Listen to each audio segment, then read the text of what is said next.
There are moments in a life as large as Elvis Presley's when the world seems to fall silent, when the bright lights of fame dim, and the man behind the legend is forced to confront himself. One of those moments came on a tense afternoon in March 1968 inside Studio B at RCA Victor in Nashville. It should have been a day of creation, of music flowing easily between artist and band. Instead, it became a battleground, not of fists or fury, but of vision versus commerce, of a soul fighting to breathe, in an industry that often mistook numbers for truth. Imagine Elvis sitting there, hunched slightly on a wooden stool, his acoustic guitar resting across his knees like an old friend. The room was filled with some of the finest musicians in Nashville, men who had walked with him through the highs and lows of his career, who had seen both the fire of his youth and the exhaustion of his later years. They waited in uneasy silence, watching the tension thicken around their leader. Behind the studio glass, executives in polished suits whispered over sales charts and demographic reports, their eyes fixed not on Elvis the man, but on Elvis the product. For them, this session was routine, another carefully managed step in a comeback strategy designed to polish an image and secure profits. But for Elvis, it was something far deeper. He had brought with him a song unlike the polished pop singles RCA expected, a piece he called Searching for Something Real. It wasn't built for radio play, and it wasn't meant to fill dance halls. It was a confession, a raw and aching attempt to give voice to what he carried inside, the emptiness of fame, the loneliness of a man surrounded by millions, the search for meaning that no chart position could provide. And when RCA's men tried to stop him, when they told him it was too serious and not what the fans wanted, Elvis's blue eyes burned with something those around him had not seen in years. It was not the practiced charm of a star. It was defiance, mixed with hurt, the look of a man who realized he was being asked to betray his own truth for the sake of keeping the machine running. This moment would not just shape the music recorded that day, it would ignite one of the most powerful confrontations in music history. A clash that revealed Elvis Presley not as an untouchable icon, but as a human being desperate to hold on to his soul. To understand the weight of that moment in Studio B, one must step into Elvis Presley's world in 1968. On the surface, he was still the king, still adored by millions across America and around the world. His name filled marquees, his face graced magazines, and his voice was instantly recognizable to generations. But beneath the glittering surface, Elvis was carrying an invisible burden. The boy from Tupelo who once sang for joy and survival had been transformed into a brand, his every move dictated by contracts, managers, and marketing reports. The years leading up to that afternoon had not been kind to his spirit. After his military service, the man who had once electrified audiences with his fearless blending of gospel, blues, and country, found himself trapped in a cycle of formulaic Hollywood films and forgettable soundtrack singles. He played the part of Elvis Presley the entertainer, but the man behind the name longed for something deeper. He missed the fire of Sun Records, when Sam Phillips had urged him to experiment, to follow instinct instead of instruction, to chase authenticity rather than approval. That fire, though dimmed, still smoldered inside him. Privately, Elvis wrestled with questions that few could imagine a star of his stature asking. Was the price of fame too high? Could a man be adored by millions yet feel utterly unseen? In the quiet of Graceland's rooms, away from the adoration of fans and the commands of Colonel Tom Parker, Elvis often turned to music, not as performance but as confession. Gospel remained his refuge, a reminder of the church pews where his voice first trembled with the desire to be heard. But even in those private moments a restlessness grew. He knew he had more to say, more to give, and he feared the industry had caged the very soul that once set him free. That fear and that longing took form in the song he carried into Studio B, If I Can Dream, written in the wake of Dr. Martin Luther King Jr.'s assassination. It was unlike anything RCA had asked him to record. Its lyrics were raw and aching, filled with spiritual longing, social urgency, and a hunger for hope in a world shaken by violence and division. It was not built for radio play, and it was not meant to fill dance halls. It was a declaration, a plea for light in the darkness. For Elvis, it was more than a song, it was the truth he had been unable to speak until now. But RCA didn't hear a truth. They heard a problem. To them, the song was too political, too heavy, too risky. They reminded him of the charts, of radio play, of the carefully protected Elvis brand. They spoke of predictability, of safety, of protecting commercial interests above all else. And each word was a knife twisting into the place Elvis was most vulnerable, the part of him that longed not just to be heard but to be understood. As the executives pressed their case, Elvis's thoughts drifted back to his beginnings. He remembered being 11 years old, holding that first cheap guitar his mama bought him, his fingers awkward on the strings, but his heart wide open. He remembered nights when music was the only thing keeping hope alive, when the sound of his own voice gave him a reason to believe tomorrow could be different. And now, as a man, as a star, he found himself being told to bury that voice, to replace truth with product, sincerity with strategy. In that tension, the core of his conflict came alive. He was not just fighting executives in suits. He was fighting for the boy he once was, for the dreamer who believed music could save a life. The stool beneath him felt less like a seat and more like a crossroads. Before him lay two paths, compliance and safety on one side, defiance and authenticity on the other, and Elvis knew, even before he stood, that one choice would preserve his career while the other would preserve his soul. The silence in Studio B was deceptive. On one side of the glass, the musicians shifted uneasily in their chairs, waiting for direction. On the other, executives adjusted their ties and leaned over stacks of paperwork, their eyes darting to Colonel Tom Parker for reassurance. The air was heavy, thick with an unspoken question. Would Elvis Presley, the world's most famous singer, bend to the will of commerce, or would he dare to defy it? The moment turned when Harold Morrison, a senior RCA executive, pressed the talk button. His voice, strained with fake warmth, crackled through the studio speakers. "Elvis, baby. We need to talk about this song. It's not what your fans expect. It's too serious.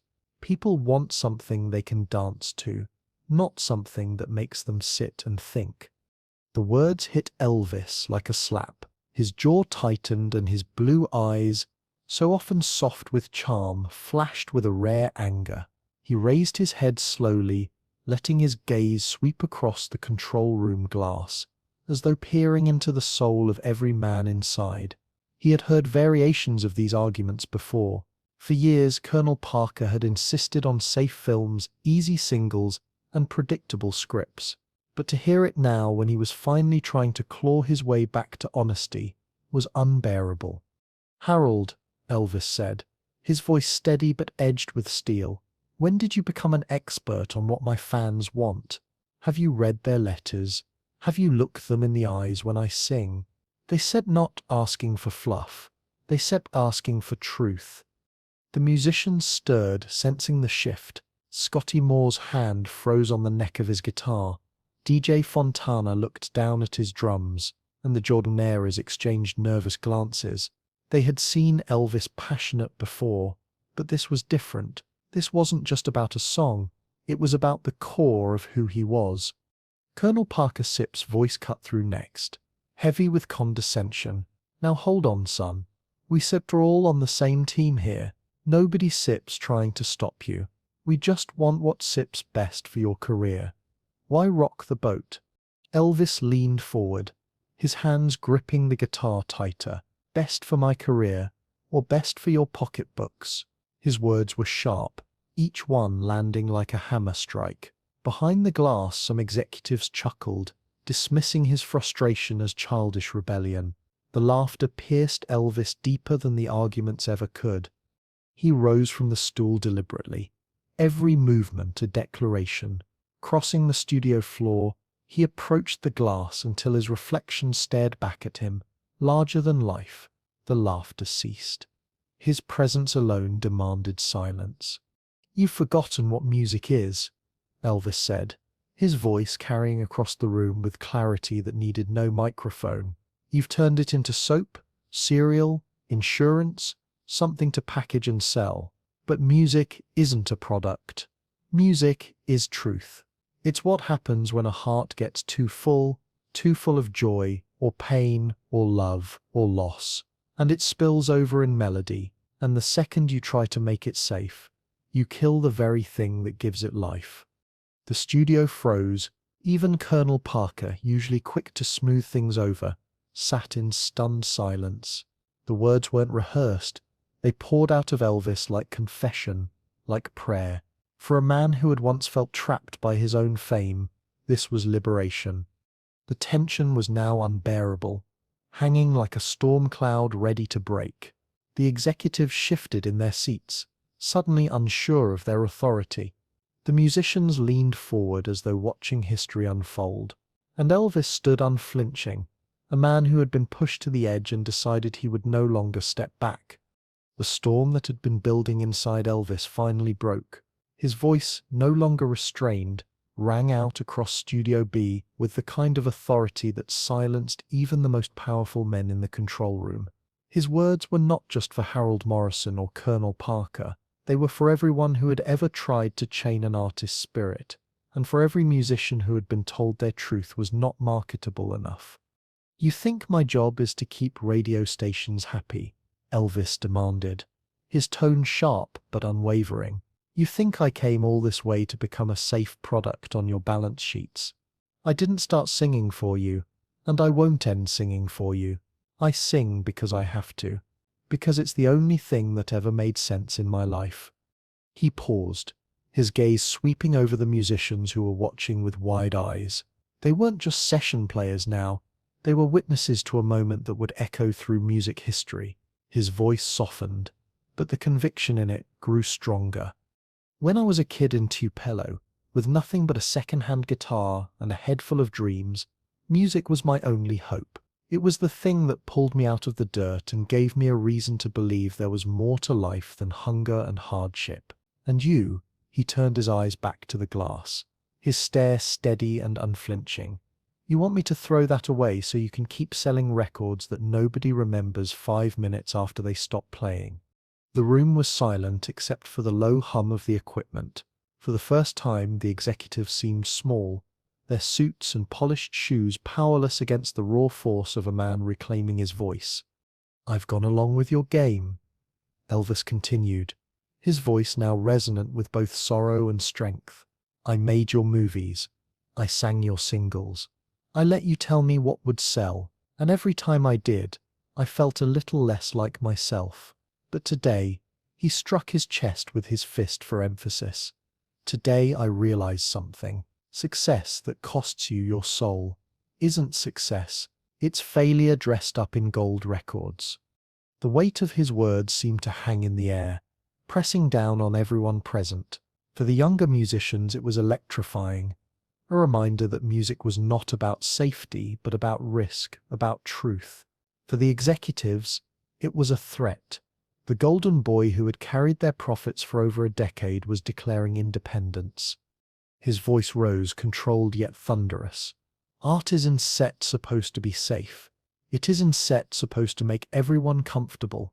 Art is supposed to challenge you, shake you, make you feel something real. If it doesn't set do that, it isn't set art. It sets wallpaper." He turned to his bandmates, his tone shifting, softer now, almost tender. "Don't let them steal your fire. Don't let anyone convince you that success is worth more than your truth. The world doesn't need more noise. It needs songs that heal, songs that remind us we sit human." And then came the words that would be repeated for decades, etched into the memory of music history. Elvis lifted his chin, his eyes clear with conviction.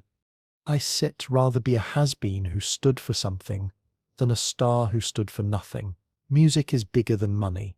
Art is worth more than charts. And truth is worth more than all the gold records in the world."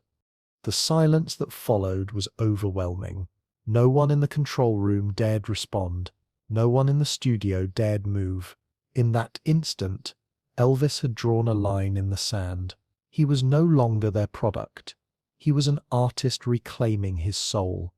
When the final echo of Elvis's words faded into silence, Studio B felt transformed. The tension that had once belonged to executives and managers now belonged entirely to him. The musicians sat straighter, as if they had just witnessed something sacred. Even Colonel Tom Parker, a man who prided himself on always having the last word, remained uncharacteristically quiet. Elvis had said what needed to be said, and he had said it with a clarity no one could ignore. He returned to his stool, lifted his Martin D-28 guitar, and strummed a chord. The sound was not just music. It was defiance, prayer, and renewal all at once. The song he had fought to sing, If I Can Dream, poured into the studio. It wasn't polished for radio, and it wasn't written to chase the charts. It was raw, trembling with urgency, carrying both his personal longing and the sorrow of a nation in mourning. Those who heard him that day would never forget it. The executives behind the glass, however, saw danger. To them, this was not the kind of Elvis they could sell easily. Within hours, phones buzzed across Nashville. Word spread quickly. Elvis had stood up to the Colonel and RCA, demanding to sing a song that was too political, too serious. Some whispered it was career suicide. Others, especially musicians and songwriters, called it courage. But when December 1968 arrived, and Elvis stepped onto the stage of his NBC television special, all doubts were erased. Dressed in white against a backdrop of darkness, he sang If I Can Dream with a fire and conviction that seemed to pour straight from his soul. The lyrics, "There must be peace and understanding sometime, strong winds of promise that will blow away the doubt and fear," were more than just words. They were a declaration that Elvis Presley was no longer willing to be a puppet. He was an artist reclaiming his voice. The broadcast reached millions, and the reaction was immediate and overwhelming. Viewers who had written him off as a fading movie star saw a man reborn. Critics hailed the performance as one of the greatest of his career, praising both the bold choice of material and the raw passion in his delivery. Fans flooded RCA with letters of gratitude, thanking Elvis for daring to sing something that spoke directly to the times, something that mattered. What the executives had feared would be too serious became the very thing that re-established Elvis as a cultural force. His defiance not only saved his career, it redefined it. Instead of the safe commercial entertainer they had tried to mold, Elvis emerged as a man who stood for authenticity, even when it carried risk. His performance of If I Can Dream became a rallying point for artists across the industry, inspiring them to demand greater creative freedom in their own work. And privately, the impact ran even deeper. Elvis carried the lesson with him in every performance afterward. He no longer saw audiences as people wanting only to be entertained. He saw them as fellow travelers in need of connection, healing, and hope. From that point forward, when he sang, he was not just filling a stage, he was opening his soul. For Elvis, this was more than a career turning point. It was redemption. He had looked into the face of everything that threatened to silence his truth, and chose courage instead. And in doing so, he reminded the world that music's greatest power is not in its ability to sell, but in its ability to heal, to unite, and to keep alive the dream of something better. The story of that day in Studio B was not simply about a clash between an artist and executives. It was about something much larger, the struggle every human being faces when forced to choose between what is safe and what is true. For Elvis Presley, the decision was clear. He would rather risk failure than lose the one thing that made his music worth singing: honesty. Looking back, the lesson is as profound as it is timeless. Music at its core is not about record sales or chart positions. It is not about pleasing everyone or fitting neatly into categories. Music is the language of the soul. It is the sound of love, pain, longing, and hope woven into melodies that reach across generations. Elvis understood this better than most because he had lived it. From the dirt roads of Tupelo to the bright lights of Las Vegas. His voice was always more than performance, it was testimony. And what he realized in that moment was not just for himself. His words carry meaning for all of us. How often do we silence our truth to fit expectations? How often do we trade authenticity for approval? Elvis's Defiance reminds us that real connection comes only when we dare to be vulnerable, when we choose honesty even if it costs us comfort. In the years after that confrontation, Elvis's performances carried a deeper weight. Fans could feel it.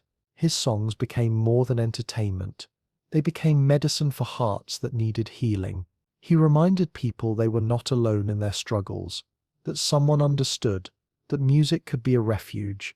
That is the true gift of art. It does not just entertain, it transforms. So, as you reflect on Elvis's stand for authenticity, ask yourself, where in your own life are you searching for something real? Have you ever had a moment when someone's song, words, or art changed the way you saw the world? How has empathy, whether through music, relationships, or simple human kindness, shaped your journey? Share your thoughts in the comments below.